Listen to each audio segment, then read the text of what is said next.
Okay, thank you for the kind introduction and for the invitation to say something about a special area of medicine, forensic psychiatry, and it will be focusing on ethical and legal issues. Forensic psychiatry can be defined as the intersection of psychiatry and criminal law, criminal justice. There are broader definitions, but I will use this one. And it is often associated with risk to society, so dangerousness and coercion. And because of the first, it's also considered to be a very societally relevant area in psychiatry. There is, however, a problem. So this group from Oxford has written that risk assessment tools in criminal justice and forensic psychiatry are in fact in need of better data. If you look at the performance of these risk assessment tools, it is often poor to moderate at best. And that has two consequences at least.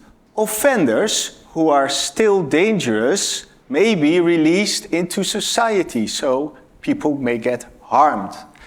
And too many people are still detained who are not dangerous anymore. That is harmful to the offender and their loved ones, their family.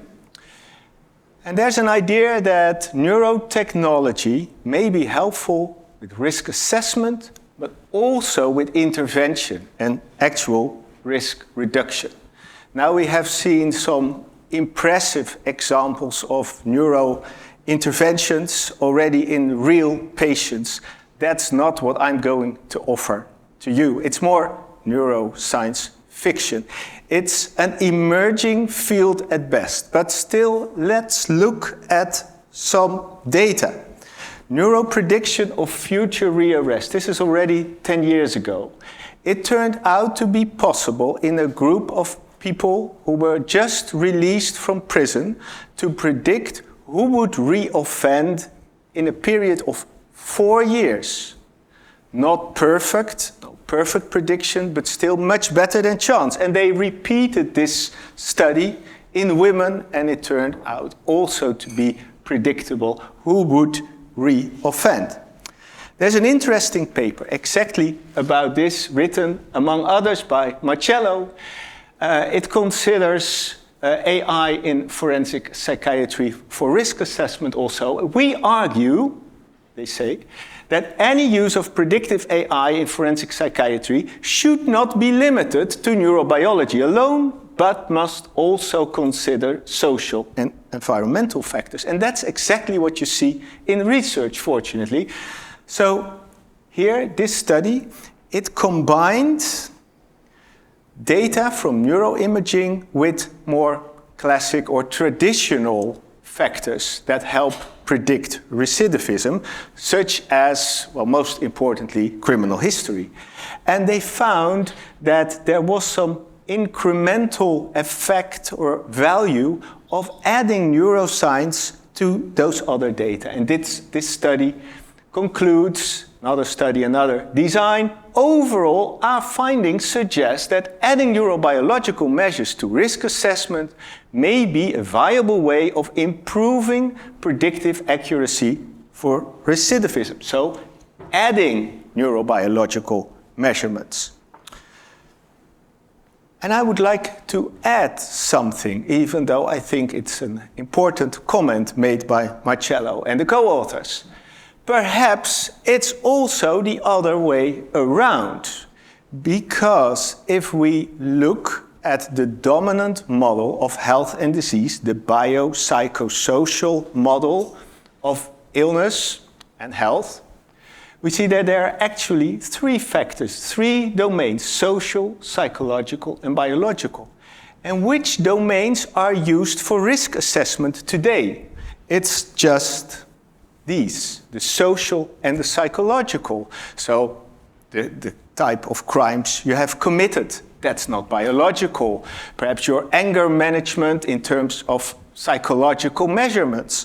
So you might say that actually what this field of AI and neuroprediction may open up is to do justice to all three elements of the biopsychosocial model.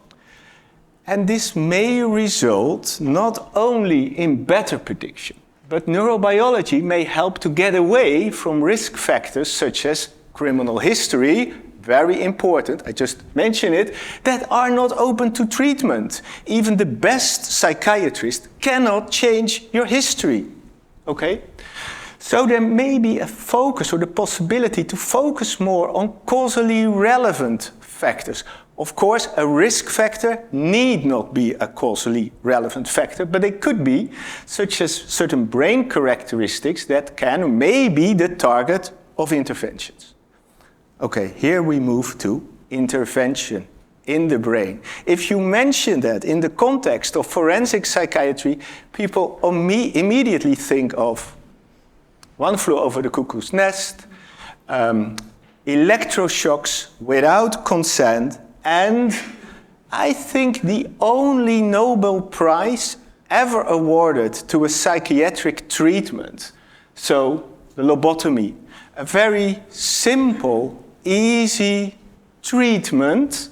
Thousands of people have been treated in this way. That was also, in some cases, very effective. So people who had really disruptive behavior on a ward, after the intervention, they were only sitting on a chair.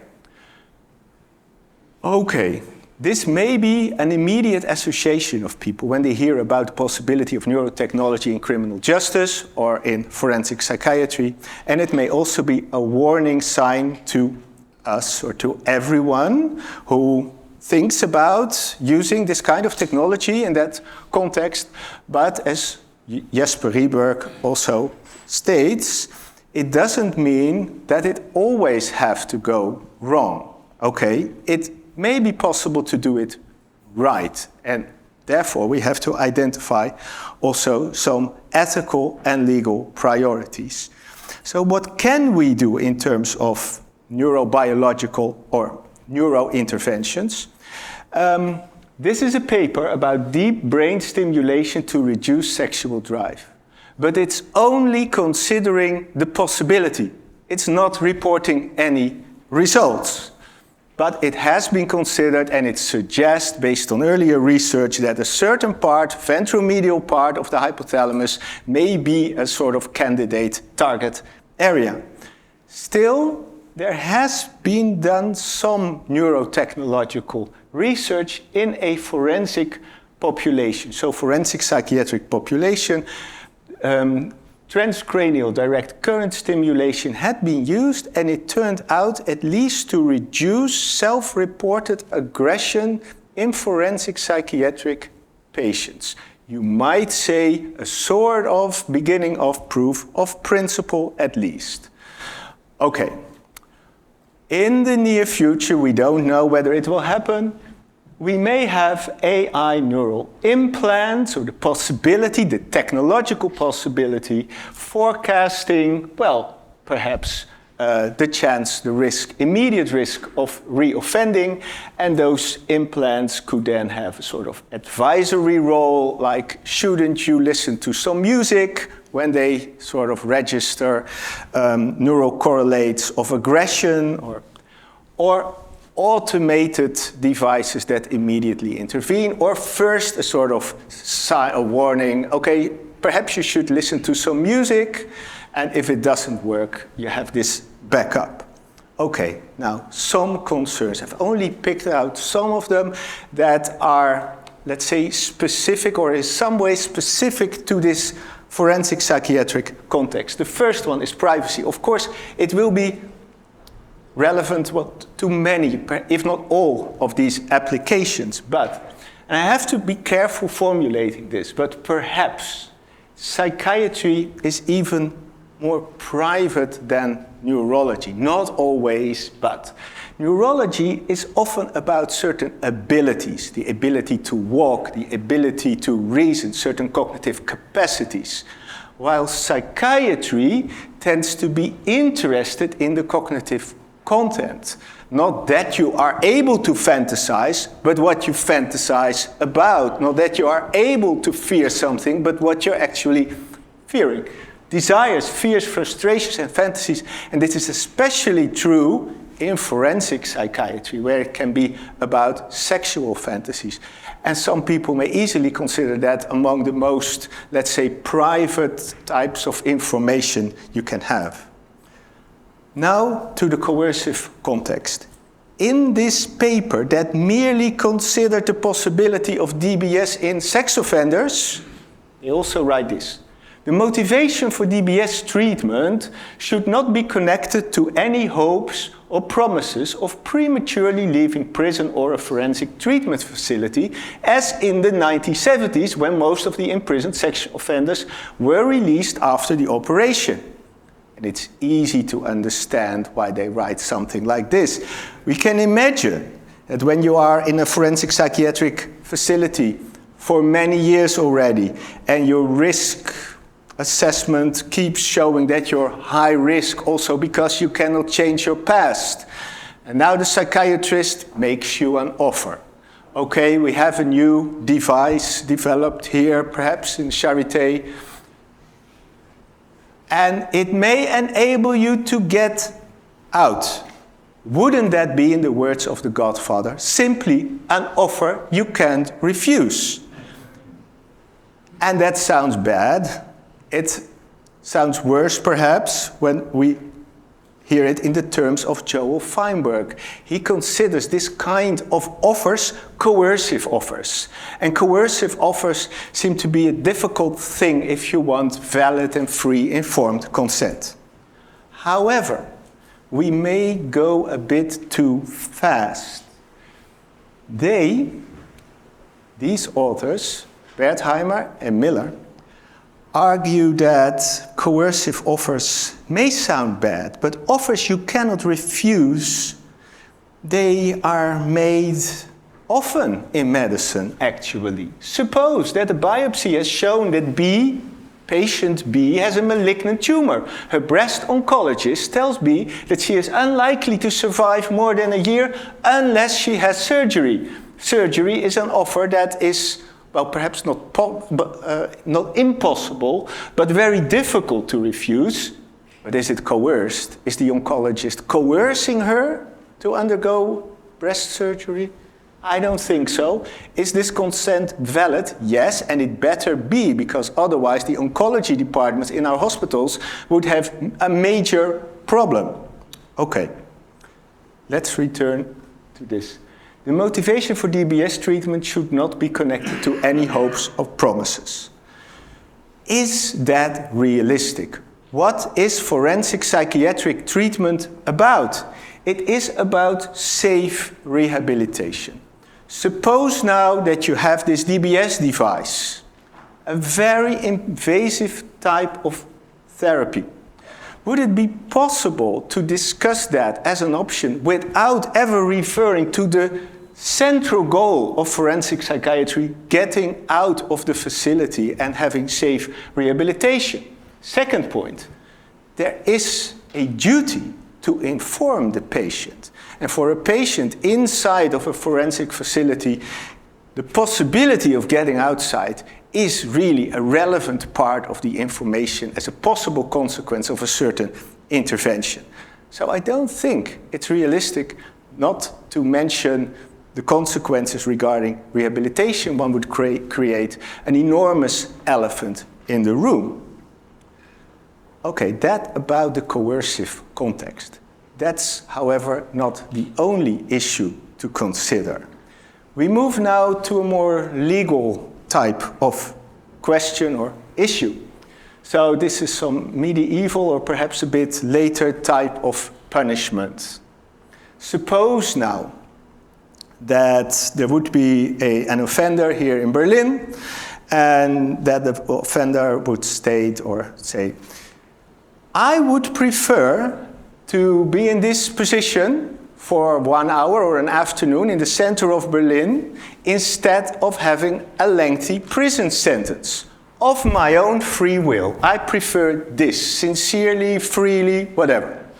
would it be okay to treat that person this way, even if it is of his own or her own free will?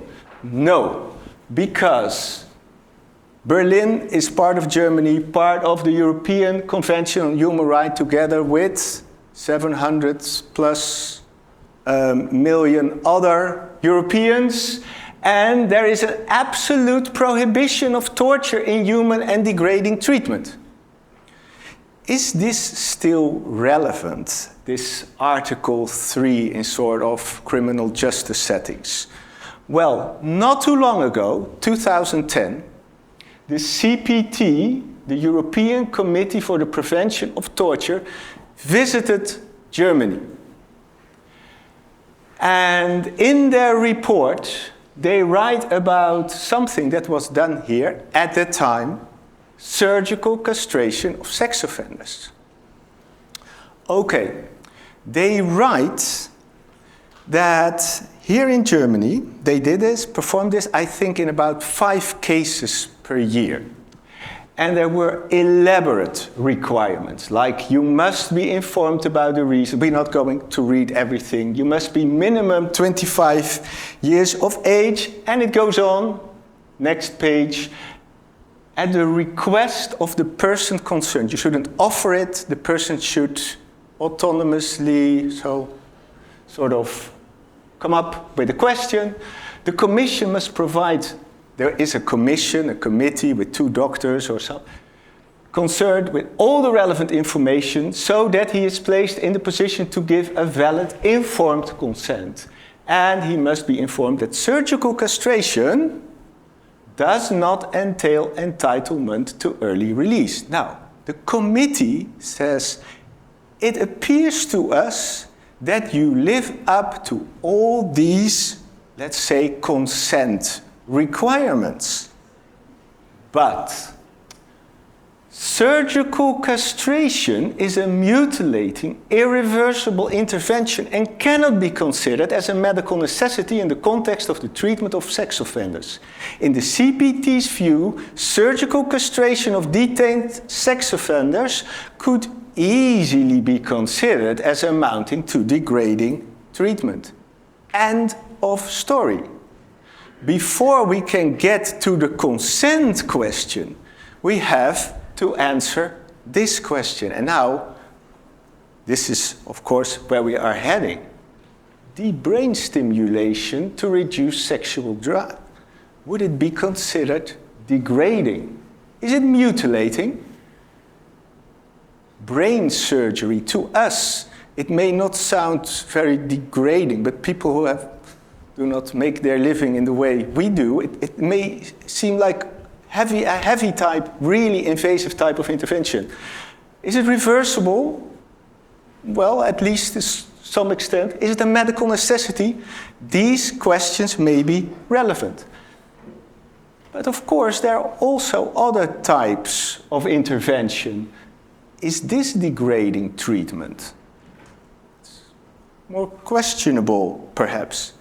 And then we shouldn't overlook the fact that today we use all this kind of medication with sometimes really heavy side effects. Okay, now we have looked from, let's say, abstract perspectives of ethics and law, the European Convention of Human Rights.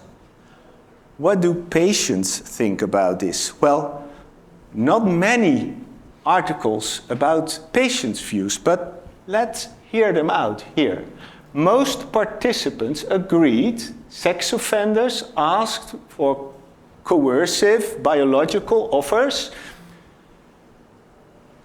Most participants agree that an individual's autonomy must be respected by ensuring that they do not feel forced to consent to treatment. However, a number of participants felt that restricting the treatment options provided to people in the criminal justice system based solely on an outsider's interpretation of coercion also diminished patient autonomy. A comment from James highlights the importance of providing options. I think having options available for their treatment would be ultimately most beneficial for everybody involved. That way, that particular person would get what they feel would help them best.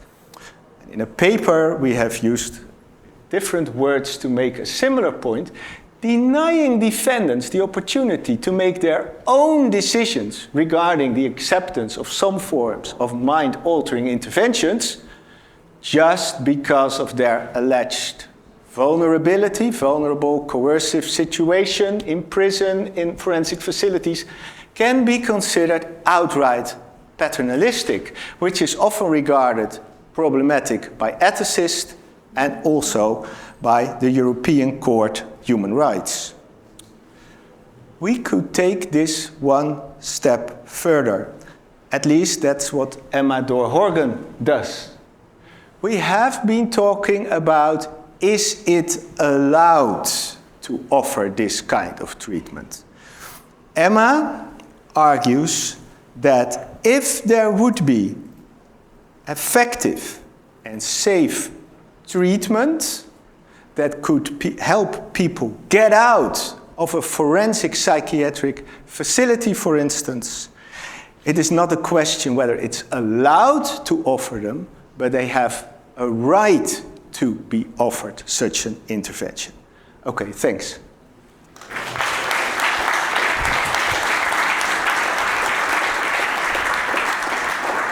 Thank you very much. That was extremely interesting, and we already have a first question. But we need to limit the questions to 3, please. I just want to give you an anecdote of the problem here. We developed a learning treatment with neurofeedback for very severe criminal offenders recently, and published that. And showed that these offenders were able to reduce not only the prefrontal lobe activities just through learning, but they changed their aggressive behavior. All in a high security prison. At the end of that story, I went to the director of the director asked us, to come and to have an interview. He said, "Can I let these guys free? You showed me that these people were able to learn in a very low cost, what Volker wants. He wants a low cost, no technology type of learning treatment." And they learned that. Okay. Now, and he asked me, can I free these guys? Well, I said, I cannot say this. And the only way to get an answer to your question is to support with research, particularly young people, to do a long-term study where we apply this type of neurotechnology, show in these very severe criminal offenders how is the outcome, and the outcome will be as usual. It will be positive for most, and will be negative for some, blah, blah, blah, blah, blah, whatever it is. But there is no research organization, funding organization in Europe who will fund a young person sitting here for 15 years minimum to do a rehabilitation study with a low-tech neurotechnology strategy and then make your career. This is what happened with my assistant. After 5 years working with a completely paralyzed person, they said, "How many publications can I get out of this?" And I said, "0. We have to wait. We have to wait." So I lost one after the other. And that's a problem with the application of neurorehabilitation in our field. The same is true for the United States and any other country. It's a political question. We have to persuade the political situation to finance long-term rehabilitation, low-tech rehabilitation study supported by data. And these data we need many, many, many years. And the young people want to make their career. We cannot let them alone with this question. Yeah, so many thanks for your comment. And I think solving these ethical and legal issues may be helpful also in that respect. Thank you very much. Amazing talk. I was just curious about the comparison to being imprisoned, because how is that not degrading, and how is that reversible? And it could even be mutilating. So I wonder, what the standards are in the assessment of that and how that compares. I think that's an excellent question. So there are many ways to answer this question. One is by referring to research we performed in Amsterdam, which showed, it's a pilot study, it's preliminary data, that after 3 months of imprisonment, neurocognitive functioning declined. And that's in line with what you are saying. So you might reason that even if you do not directly target the brain, the interventions may have consequences for the brain. And I think that that should be part of the equation. Yeah, I want to pick up on Professor Beerbaumer's comment that there's also politics involved here. So I have some colleagues, for instance, that worry a little bit that the availability of this technology as a low-cost solution, if it would be there and it would have been appropriately studied, also promotes maybe political decisions to avoid going to more expensive, more, let's say, socially relevant type of support measures that could also help. So we are getting into a kind of efficiency weighing of alternatives, which is politics. And we need, therefore, to also understand the bigger picture and not just the internal, if I may say so, aspects that you treated, I think, very excellently. Good point. Yeah? Yes. Very agreeable, yes. But we have some people from policy making, so there is hope. So thank you so much again, Gerben, for this excellent talk.